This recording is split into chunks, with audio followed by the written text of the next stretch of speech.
Hello everybody and welcome back to another video. Hope you all had a wonderful holiday and Christmas. Today we're going to take a look at the Guangzhou Charge's 2020 roster. Very interesting team, had a very strong early season in 2019 and a very strong late season and a pretty mediocre middle of the season, but they definitely had a very strong late season in particular. They've made quite a few changes to this roster, and they're a different looking team than what we saw last season in a couple areas, but overall, not too much of a change. Let's take a look at things that have changed since the season has ended. They have seen Only Wish, Bishu, Fraggy, Hotba, and Rise leave the team. Only Wish, Fraggy, Bishu, Hotba, I believe, were just released. Rise retired. Bishu, Hoppa have signed with new teams since then. Only Wish and Fraggy have not. And then, of course, obviously in July, they had traded away Kib to the Philadelphia Fusion. No big changes to their coaching staff. That a couple of members leave and go to the Gladiators. But aside from that, it's still the same team in the organizational standpoint with the coaches. The roster, largely the same, but there are some changes. Let's start with the DPS for this team, which is probably the thing that was the strongest for this team last season. They are really what led them to their 15-13 record, +4 differential, number 9 overall in the standings. One of the hottest teams going into the play-in tournament, and they were the best team that did not make playoffs by far. Very good team, very strong team.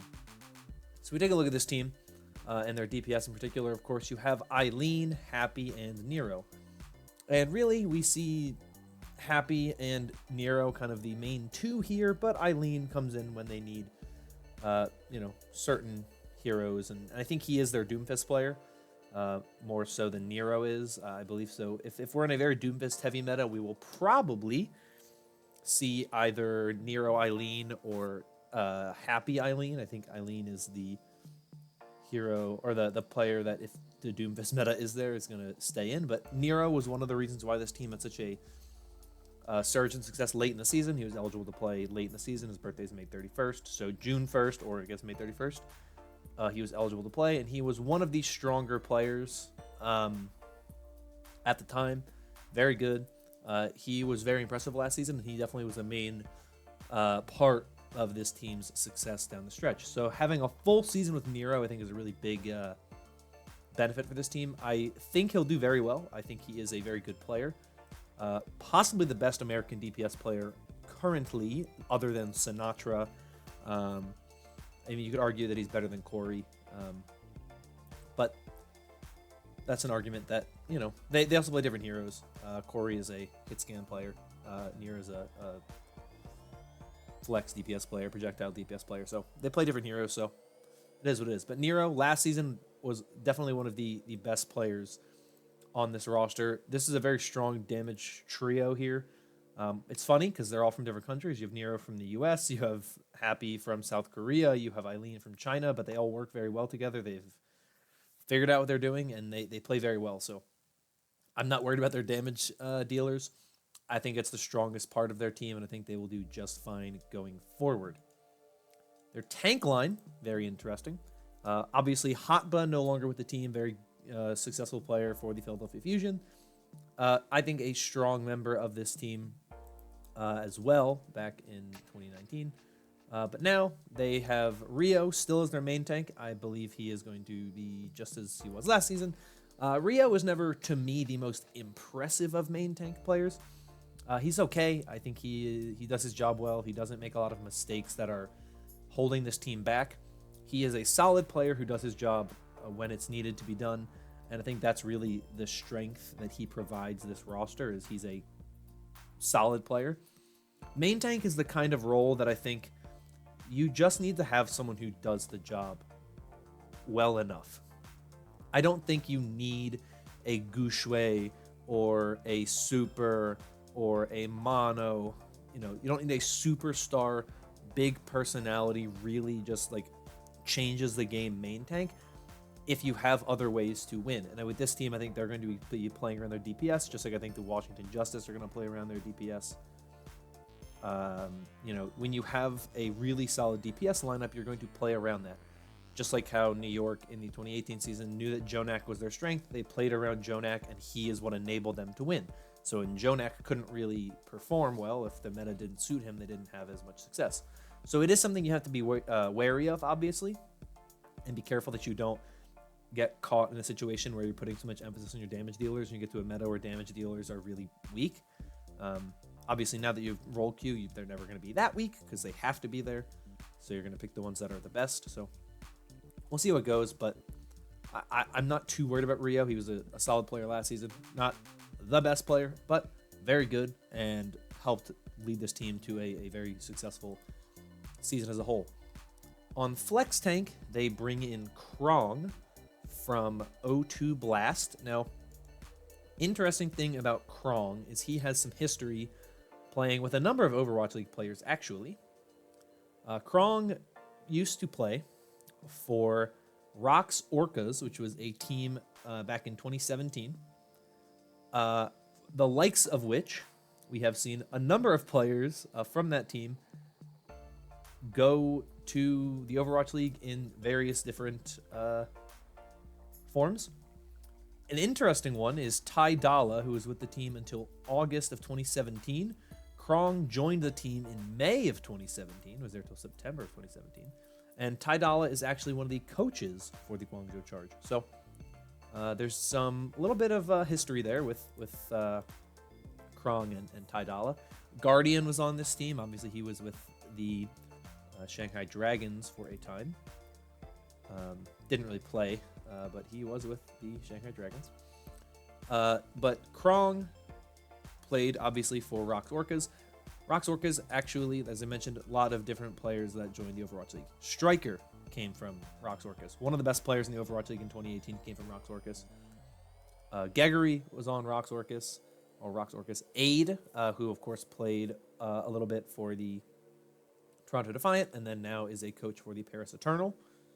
He was on Rox Orcas. And an interesting one is 9K, who was on Rox Orcas, who is now also a coach for the Paris Eternal.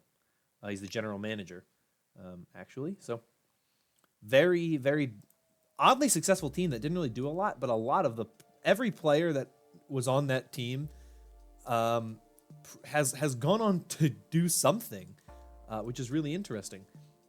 Damon, I believe, was someone who was on the Shanghai Dragons for a time. He was on the Shanghai Dragons. So, like, every player that was on that team has actually gone on to go somewhere. So, Krong, not the riskiest pickup. We've seen how successful that Rox Orcas roster has been somehow. He's a flex tank player. I don't know a lot about him. He was just playing for O2 Blast the most recently, so we'll see how he performs. I don't know if he's an upgrade over Hotba. I think Hotba's a very good player, but Hotba was very good, especially in a meta where you didn't have to have Hotba exclusively on flex tank. That was kind of Hotba's strength, was he could play a ton of different heroes.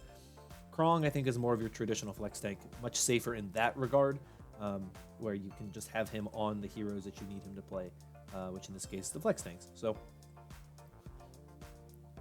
most likely not an upgrade over Hotba. I'm also just a big fan of Hotba, and it's not just because he's on NYXL. I was a fan of Hotba well before he joined NYXL. I thought he was very good with Philly, and I thought he was pretty good with Guangzhou. So interesting move there.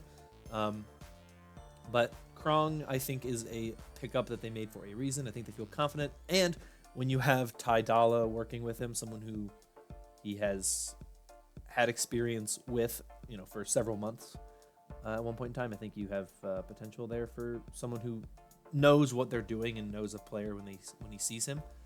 So I feel pretty confident in that pickup because there is a connection there to take note of. Not the most significant of connections, but it is there, and it's something that you have to make note of. The final thing is their support line, which is very interesting because it is where the most changes were done in the off-season. So, obviously, Rise and Only Wish were two support players I had last season. Never saw any playtime, really. They both are no longer with the team. They bring in two new support players, one flex support, one main support. Of course, we have Chara and Shu, who were the starters from last season. I would expect them to most likely still be the starters. Chara is the team captain, which is a big deal. Now, team captains don't always play. Harry Hook is the team captain for the Dallas Fuel. He doesn't always play. Sabiolbi is the captain for NYXL, and well, in 2018 he played pretty much every game. 2019 he didn't play as much, though. I would say, and I would argue, that that NYXL was better whenever whenever SBB was playing. So, that's a different point.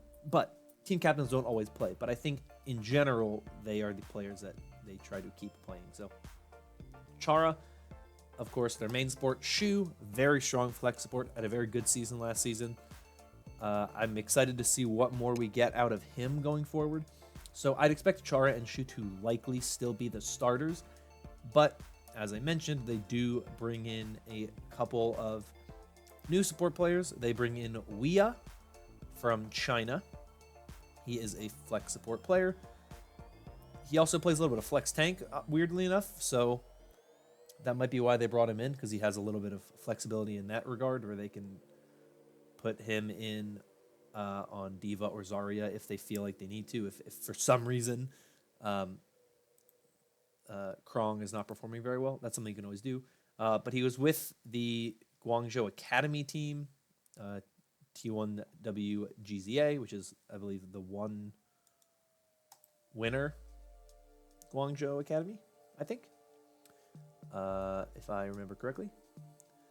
So he was with the academy team, so he has some time with this organization already. Interesting pickup. We'll see if he gets a lot of playtime. I don't think he will. I thought Shu was one of the best players on this team last season, so I don't expect a lot of playtime out of him.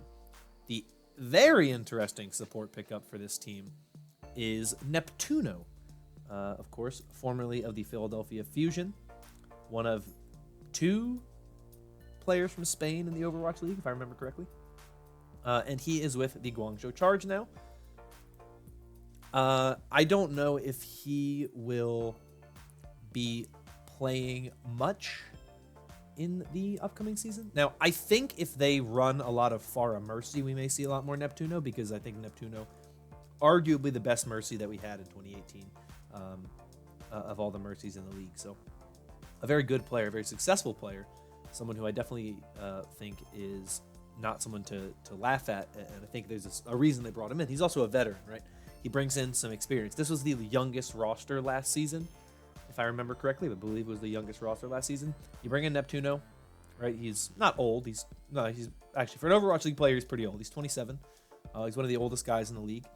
So you bring in a guy who's older. He can be a leader. He can be a veteran. And I think it's a really good pickup, because you get yourself possibly the best Mercy in the Overwatch League. And you already have a very good Lucio player in Chara. So this means you just have a overall stronger support line. I mean, that's just really all that there is to it. You have a much stronger support line because you bring in one of the best main support players from 2018, and is still a very good support player in 2019. So there's no risk really bringing in Neptuno. Maybe he doesn't click with your roster, but you still have Chara. And I think Chara gives you the most of what you need, I think, for this team. I think it's weird that Neptune is on this team. There's a lot of teams like that. There's players I would kind of say maybe they would choose not to sign with the team just because they don't want to play there. Neptuno seems like the kind of guy who's just going to play there. I was kind of skeptical going into the season how many players who were on Chinese teams that were not Chinese or Korean would try to leave, or just even if they weren't Chinese in general would try to leave. Like Nero for a time was the only player on this team that wasn't Chinese or Korean. Would he try to leave the team because he was going to be living in China? And that's a big change. Do you really want to be living in China where things are a lot different than what you are used to in the U.S.? Same with Neptuno. Do you want to live in China when things are very different to the U.S. and Spain? But we see that a lot of the players that were on this team that stayed, Neptuno, and Neptuno had the option to sign with a number of teams, probably, though maybe not. We know that Toronto didn't trial him because they said he was toxic or something, which is interesting. But maybe this was the only team that went for him, and he said, "I'm going to stay in the Overwatch League." I don't know, but I think Neptuno's a good signing, and I think this roster looks pretty good. I think they're in an interesting spot though, because they were good last season. They had a strong end to their season. I'm just curious to see how they do going forward, because they didn't change a lot. They were one of the stronger rosters towards the end of the season. They did play, of course, in this esports Shanghai Masters Invitational that was just hosted at the beginning of this month, where the Shanghai Dragons hosted all the Chinese teams. Shanghai ended up winning the whole thing, which, it's in front of their home crowd. How much are these teams trying? Probably not very much. So it is what it is. But it is worth noting that that is what happened. They lost to Chengdu, and you have to just kind of say, well, how are they going to do? And I'd expect them to be roughly in the same place they were last season. I think they'll be middle of the pack team, somewhere in between 9 and 15. Which I guess 15 is a little... 15 may not be... that's pretty middle of the pack. If you think, break it down in 4 groups, I mean, that's pretty middle of the pack. So that's where I think this team will be. I think they're in a very tough division with Hangzhou and Seoul and Chengdu and Shanghai. And I think that Shanghai especially looks like they've gotten better. So that one of the teams below them has gotten better, in my opinion. I think Seoul looks very good. They've probably improved as well. Hangzhou is still very good. The Pacific Division or the Pacific Conference in general looks a lot better. There's not really a team in the Pacific, with one exception, that I would say looks weak. I think every team looks pretty good, or from good to very good, or good to the best team in the league, I guess technically. So I think this is a team that will find themselves in the middle of the pack. I don't think they're going to do as well as they did last season. I think the way they performed last season was largely due to a shift in the fundamental way the game was played, and it suited their style better. But I think when you see teams who are fully adjusting for an entire season of that style, we'll see a lot of different things with the teams. And that's one of the things I'm a little interested to see, is how some of these teams who didn't adjust super well adjust now that they have an entire offseason to adjust, and some of the teams that did adjust really well, how they adjust when every other team has the same amount of time to adjust as they do, and if it was a fluke that they performed super well. And I'm looking especially at a team like Washington, a team like Guangzhou, who were not super strong throughout the season, but had a very good point late in the season where they started to look really good. But that's all I got for today for the Guangzhou Charge. Let me know down below your thoughts on this team.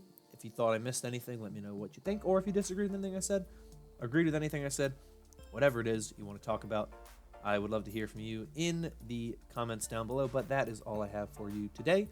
So thank you once again for watching, and I will see you all in the next video.